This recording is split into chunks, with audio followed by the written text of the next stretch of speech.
আমরা তো জিলাপি খাওয়া মুসলমান, আমরা তো আল্লাহর দ্বীনের জন্য রক্ত দিতে পারি না। কোরআনকে অবমাননা করতেছে, চুপ করে বসে থাকি। আল্লাহর কোরআনের ইজ্জত যারা নষ্ট করতেছে, আল্লাহর এই জমিনে বাংলাদেশে 90 ভাগ মুসলমানের দেশে এক এক করে কোরআনকে নিয়ে অবমাননা করে, আল্লাহর রসুলকে কটূক্তি করে, আমরা আমাদের এই মুসলমানদের আদালতে এদের বিচার আমরা এখন পর্যন্ত দেখি নাই। বড় আফসোস, বড় আক্ষেপের বিষয় ভাইয়েরা আমার।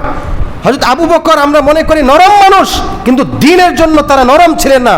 আশিদ্দাউ আলাল কুফার, আল্লাহর দ্বীনের শত্রু যারা, তাদের জন্য তারা বড় কঠোর ছিলেন। ওমর ফারুক রাদিয়াল্লাহু আনহু লৌহ মানব ছিলেন। আল্লাহর জমিনে সেজদা দিয়ে, আল্লাহর জমিন চোখের অশ্রু দিয়ে যেমনি ভাসাতেন, রক্ত দিয়ে আল্লাহর জমিন জিন্দা করার জন্য তারা প্রস্তুত ছিলেন।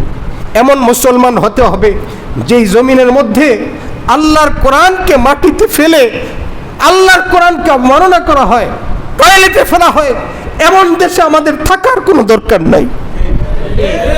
বড় কষ্টের সাথে বলতে হয়, আপনারা মুসলমান, প্রশাসনে আপনারা আছেন, প্রশাসনিক ভাবে আমরা কাজ করেন, বিচারালয়ে আপনারা বিচারকরা সকলে মুসলমান দাবি করেন, এমন একজনকে ফাঁসির কাস্টে ঝুলাতে পারলেন না?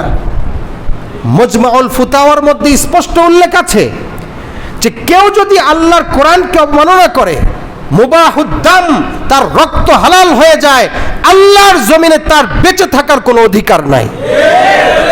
আমার ভাইরা, সাহাবায়ে কেরাম রাদিয়াল্লাহু আনহুম, তারা এই বিষয়টা সহ্য করতে পারছিলেন না।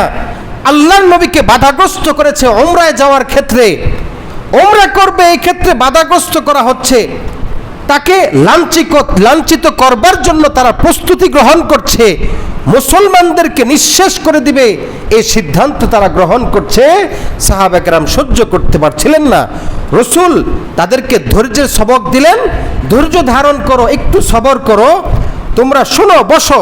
ওমর ফারুক রাদিয়াল্লাহু আনহু বলছেন, ইয়া রাসূলুল্লাহ, আমরা কি সত্য দিনের উপর নাই? রসুল বললেন, হ্যাঁ আছো অবশ্যই সত্য দিনের উপর। তারা কি বাতিলের উপর নাই? হ্যাঁ অবশ্যই তারা বাতিলের উপর আছে। তাহলে কেন আমরা এখানে, কেন আমরা নত হব? তারা মানতে পারছিলেন না। কিন্তু দেখেন রাসূলের কথার সামনে তারা কতটা অবনত, রসুলের কথাকে কিভাবে মানে দেখেন।